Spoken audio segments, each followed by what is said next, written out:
Hello, I'm Ana Santos from PT4U Portuguese Lessons Online. Welcome to one more week, one more video dedicated to this amazing language. And with 5 minutes of Portuguese per day makes you smile every single day. This is my idea, this is my goal, to try to help you with these videos in some details of the language that you may need some extra explanation, because then I have my podcast for you to train and to practice your language comprehension. And my on my Facebook and Instagram, now I have my Instagram also, PT4U Portuguese Lessons by Ana Santos, that's me, where you find every single day some topics to cover, some games to play, some understanding of the language so you can always be sharp and point in your process of learning. Today I bring something that it's interesting, especially, and in this moment I need you to be careful, because when you try to translate, especially for those who have the German languages, the English and the German, I believe they are very similar. To all this, it can be tricky because it's formed in the same way, but not necessarily having the same transcriptions, having the same translations.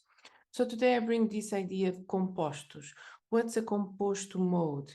This idea of composto mode is when you say in English, I have been, or I have studied. This makes you a time, makes you a different tense, but in this moment it's important to understand that you need a little more of knowledge of what are the tense that we are saying when you say this, because it's not what you are using. So with the verb, how you make it, like in English, like in German, you use the verb ter in the different tenses, plus o particípio passado. What's this idea? The past participle, like you use the been was been, and it's really, really simple. Don't worry with that. It's really, really simple in this idea, because it's basic. You finish with ado or ido. So you already know how this works. With the verbs finishing with ar, you turn to ado. With the verbs finishing with er and ir, you turn to ido. This is this last form. So cantado, comido, falado, everything is like this. Then, of course, there are some exceptions. I don't want to obscure them. There are some exceptions, but they're not as common as, of course. For instance, like in English, you have the word aberto, dito, escrito, feito, ganho, gasto, limpo, pago, posto, visto, vindo. And after this, how you make it? So imagine this. Like I was saying, you have the verb ter, banded in the different forms, plus past participle. Here what you have the forms that we use in the indicative. I'm not going through what's this idea of indicative, but is this because you can follow it and find the explanation some videos before, but the idea is what you use the most is when you talk about the reality and the things that you are doing. And what you have here, you have this idea, tenho cantado, and tenho cantado, if you go word by word, you say, I have singing, but in the idea, in the translation form, this tenho cantado talks to you about the reality of that things that are going on in a repetitive form from the past till now and going on.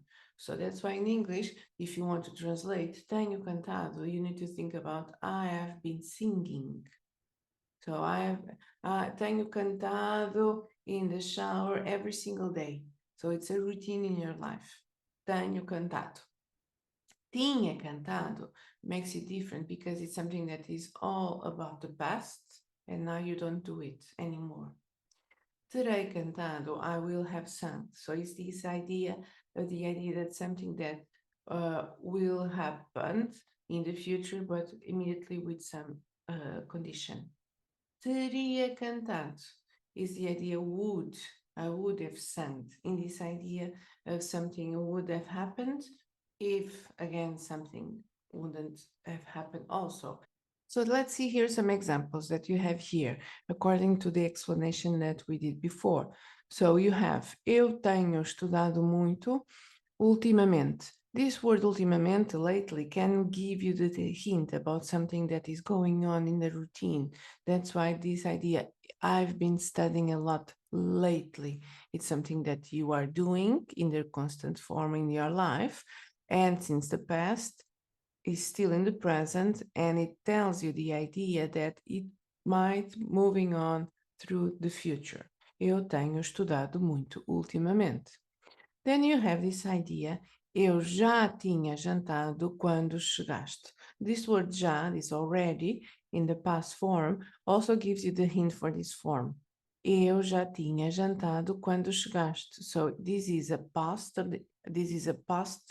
moment from a past moment. So you arrived in the past and something happened before that past already. I had already had dinner, so had dinner in this circumstance, and with this already. Eu já terei terminado quando chegares. So this is the same perspective, but looking at the future. In the future, when you arrive, by the time you arrive, so but we are not sure when it will arrive, but you will arrive in the future. I will have finished it already. So I'll have finished it by the time you arrive. Eu terei terminado quando chegares. And then also, this is more likely similar to the English, to the German languages. Eu teria preferido ficar em casa.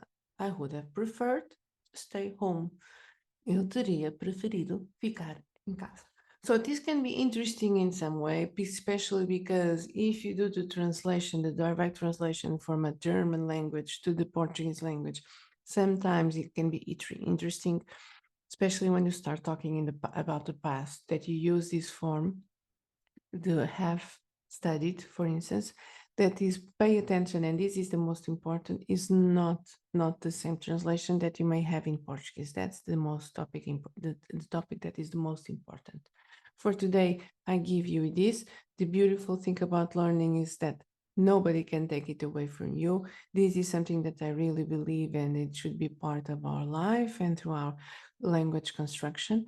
Meanwhile, don't forget, email me if you have any questions. Check my Facebook, my Instagram, PT4U Portuguese Lessons Online by Ana Santos, and in my website, pt4uwordpress.com, you find all the transcriptions, all the contacts, especially the transcriptions for my podcasts that can help you in the comprehension of the language.